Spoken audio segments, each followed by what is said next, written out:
Bagaimana tentang sebagian orang mengatakan salaf memiliki tauhid trilogi? Ini nggak usah diurus yang gini. Ini orang-orang sakit ini. Kita jangan urus mereka. Mereka dengan berbuat syirik, berbuat bid'ah dan segala macam. Kenapa? Sengaja dia membahas tentang ini supaya kita direpotkan, disibukkan oleh. Ini syubhat sudah dijawab oleh para ulama. Kalau tentang rububiyah, uluhiyah, semua sifat itu ngambilnya beristiqrar dari ayat Al-Qur'an dan juga hadis-hadis Nabi yang sahih. Bukan membuat yang baru. Perhatikan Isra Mi'raj ini diwajibkan tentang salat, menunjukkan tentang pentingnya masalah salat. Tapi kalau kita lihat sebagian kaum muslimin, dia sibuk bukan melaksanakan salat, tapi sibuk dengan apa? Perayaan Isra Mi'raj.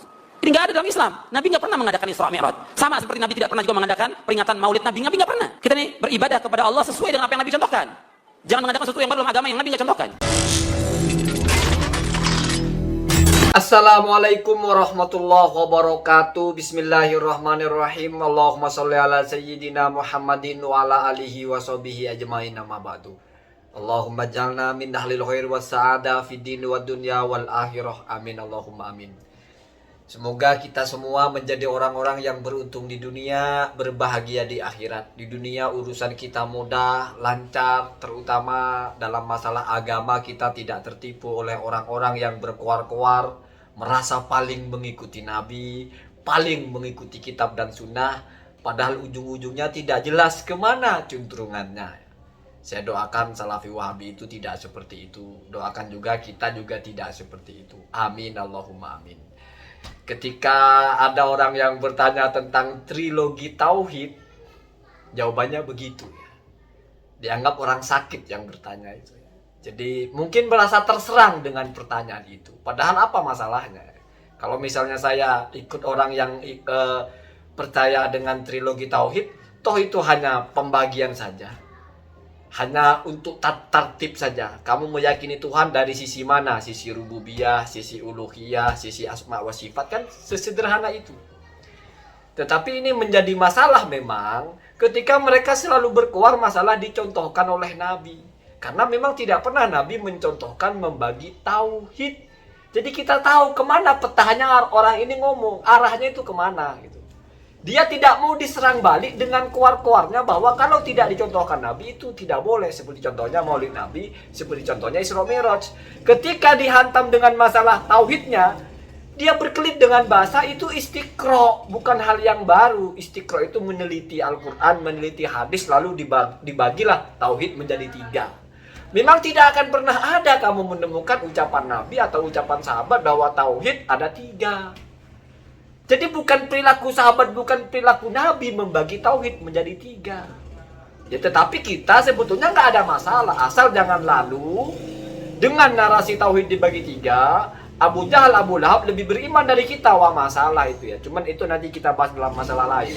Intinya, orang ini terpojok dengan narasinya sendiri.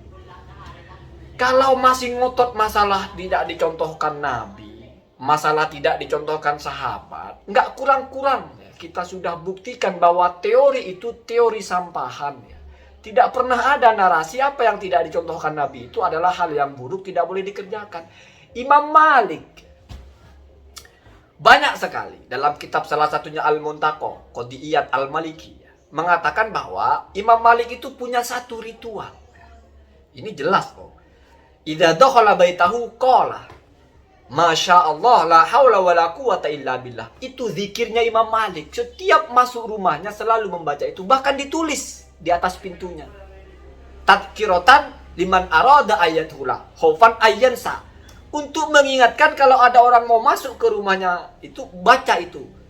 Masya Allah, la haula wa la quwata illa billah. Ketika ditanya, sa'alahu ahadun andalik, Imam Malik tidak mengatakan ada hadis nabinya, tidak mengatakan Rasul mengerjakan ini, tidak mengatakan sahabat mengerjakan ini. No. Langsung berdalil dengan firman Allah.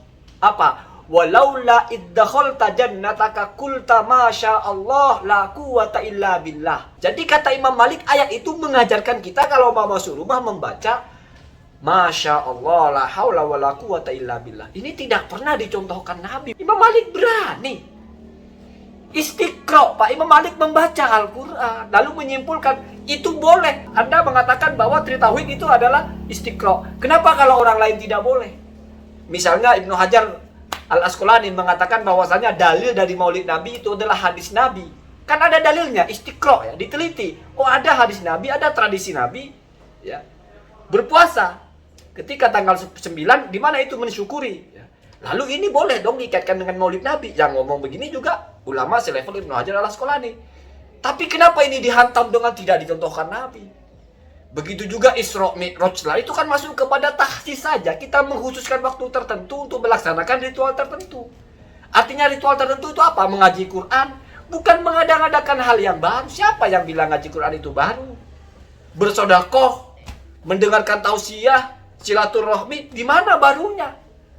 Apa yang mengada-ngada? Kan hanya masalah mengkhususkan waktunya. Tidak boleh mengkhususkan waktu. Baca hadis Nabi tentang ziarah tu Masjid Quba, ziarahnya Nabi kepada Masjid Quba kullas Sabt, setiap hari Sabtu. Semua ulama mensarah hadis itu dengan jawazu taksisi ba'dil ayyam bi ba'dil a'mal, walaupun tidak pernah dicontohkan Nabi dalam bentuk yang kita kerjakan. Nabi pernah mengkhususkan sesuatu, berarti boleh mengkhususkan kecuali yang dilarang. Imam Malik tidak perlu saya baca-baca kitabnya. Nggak cocok untuk orang ini baca kitab ya. Imam Malik itu mentaksis setiap pembukaan bulan selalu itu ada ritual tertentu. Imam Malik meningkatkan ibadah fi fawatihi as-suhur ya. Setiap malam memasuki bulan baru ya, tanggal 1 setiap bulan itu mesti ibadahnya berbeda. Ada taksis di situ. Imam Malik kalau malam Jumat itu sakhiro kullal lail, sepanjang malam. Tapi kalau di malam-malam biasa enggak, isbahu saja. Sebagian dari waktu malam saja tidak tertidur ya. Tetapi kalau untuk malam Jumat tidak tidur sama sekali, itu bukan yang pernah dicontohkan Nabi. Bukan ya, bukan. Apalagi mengkhususkan setiap awal bulan itu dengan ibadah-ibadah, meningkatkan ibadat setiap awal bulan ya. Itu juga tidak pernah dicontohkan. Masuk kepada bab tahsis. Apa masalahnya tahsis? Toh Nabi pernah melaksanakan tahsis. Ya. Itu Pak, cara kita memahami agama. Ya. Jadi kalau Anda mempersoalkan tidak pernah dicontohkan Rasul, lalu orang tanya tauhidnya, kenapa dibagi 3? Rasul tidak pernah membagi 3, lalu Anda bilang ini istiqro. Ya kita jawab, kita juga istiqro. Istiqro itu apa? Meneliti kandungan-kandungan Al-Quran, kandungan-kandungan hadis. Sehingga lahirlah sebuah hukum. Itu Pak ya. Anda masalah akidah aja berani kok membagi-bagi. Kenapa orang cuma masalah ibadah di bawahnya akidah? Anda persoalkan seolah-olah ini menentang Nabi. Apalagi masalah Maulid Nabi itu ya. Ulama yang keras bicara bid'ah pun sekelas Abu Syamah ya, sampai mengarang kitab Al-Ba'is ya. Kitab yang membangkitkan untuk melawan bid'ah itu justru wa min ahsani ma ubtudi'a fi hadzal yaum atau fi zamanina ya Maulid Nabi. Imam As-Sakhawi muridnya Ibnu Hajar mengatakan fihi fadlun amimun. Di situ ada keutamaan yang sangat meluas ya. Kok ada ente itu ngecam-ngecam dengan alasan tidak pernah dicontohkan Rasulullah. Jadi itu Pak ya, ulama itu membahas bid'ah itu mesti ini ada dalilnya atau tidak. Bukan pernah dikerjakan Nabi atau tidak. Karena kalau selalu fokus kepada pernah dikerjakan Nabi atau tidak, Anda membagi tauhid, Nabi tidak pernah mengerjakan itu, sahabat tidak pernah mengerjakan itu, 4 ulama mazhab tidak pernah mengerjakan itu, tabi'in tidak pernah mengerjakan itu. Lalu siapa? Ibnu Taimiyah kan?